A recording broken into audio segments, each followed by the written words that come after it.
Finally আজকে ২৭ তারিখ এবং আজকে মাননীয়া প্রেস মিট করে পরিষ্কার করে দিল কারা বসতে পারবে কারা বসতে পারবে না ২০১৬ বিতর্কিত এসএসসি প্যানেল নিয়ে। এবং সুপ্রিম কোর্টের যে নির্দেশ, সেই নির্দেশ অক্ষরে অক্ষরে পালন করবে ফর দ্য টাইম বিং।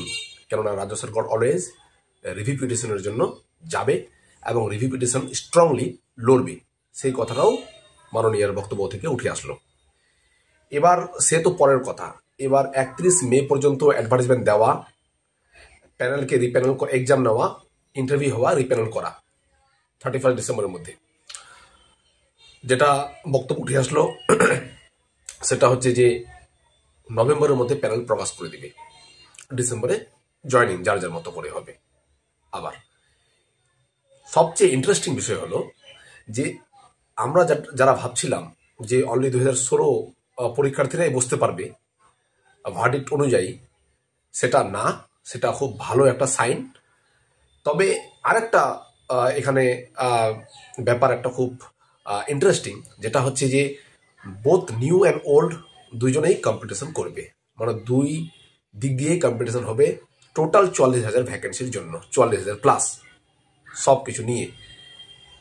এবার মজার বিষয় হলো যে দুটো, এটার বেস্ট ওয়ে আউট ছিল দুটো এক্সাম কন্ডাক্ট করা। একটা ২০১৬ প্যানেল তাদেরকে নিয়েই একটা পরীক্ষা নেওয়া, যে ২২ লক্ষ পরীক্ষার্থী ছিল তাদের, এবং আরেকটা যে ১৫,০০০ বা ১৬,০০০ যে এক্সট্রা ভ্যাকেন্সি হলো, সেই ভ্যাকেন্সি নিয়ে আরেকটা নতুনদেরকে নিয়ে বসার সুযোগ দেওয়া। তো যাই হোক, অনেক বিজ্ঞ শিক্ষাবিদ, লয়ার, তারা যেটা মনে করছে নিশ্চয়ই আইনগত দিক দিয়ে পারফেক্ট মনে করছে, সেটাই হোক, সেটাই হোক। কেননা পরীক্ষাটা অন্তত হোক। যারা এই কালিমাপ ২০১৬ প্যানেল নিয়ে যারা যোগ্য শিক্ষক, যারা কালিমাপ্ত হয়ে আছেন, তাদের মুখ থেকে, শরীর থেকে, বা তাদের যে শরীরে যে কলঙ্ক লেগে, সেই কলঙ্ক দূর হোক। এবং যারা নতুন প্রার্থী, তারা যে অধীর আগ্রহী অপেক্ষায় ছিলে এতদিন ধরে নতুন একটা পরীক্ষা পাওয়ার জন্য, তোমাদের সামনে একটা বিশাল বড় অপরচুনিটি খুলে গেছে, বিশাল বড় অপরচুনিটি। এখানে একটা বিতর্কিত কথা উঠে আসছে, মাননীয়ার বক্তব্য থেকে উঠে আসলো যে ২০১৬ যারা পরীক্ষার্থী ছিল তাদেরকে একটা স্পেশাল বেনিফিট দিবে, তাদেরকে অভিজ্ঞতার উপর ভিত্তি করে তাদেরকে একটা মার্কস বা কোনো একটা ফেভারেবল প্লেসে রাখবে, এরকম কথা উঠে আসছে। সেটা কতটা যুক্তিযুক্ত হবে সময়ে বলবে। তবে তার আগে অ্যাডভার্টাইজমেন্টটা বেরুক, আগে অ্যাডভার্টাইজমেন্টের যে লাইন্স বা ল্যাঙ্গুয়েজ, সেটা আগে বোধগম্য হোক সবার কাছে, সেটা আগে আসুক, ওপেন পাবলিক প্লেসে আসুক সেগুলো।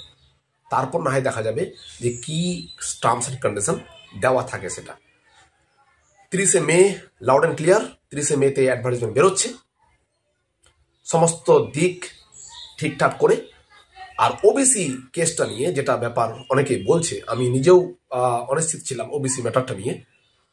মনে হচ্ছে যে ওবিসি ম্যাটারটা একটা ডিপ্লোম্যাটিক ওয়েতে বা একটা লিগ্যাল একটা ওয়ে আউট ওনারা বার করেছেন। অ্যাডভার্টাইজমেন্ট না আসলে সেটা বোঝা যাবে না। অধীর আগ্রহে অপেক্ষায় আছি আমরা সবাই। ৩০ মেতে অ্যাডভার্টাইজমেন্টটা আসুক। ততদিনে তোমরা একদম আর কোনো দিক না তাকিয়ে মাথা চোখ যাতে বইয়ের দিকে থাকে সবসময়, একদমই।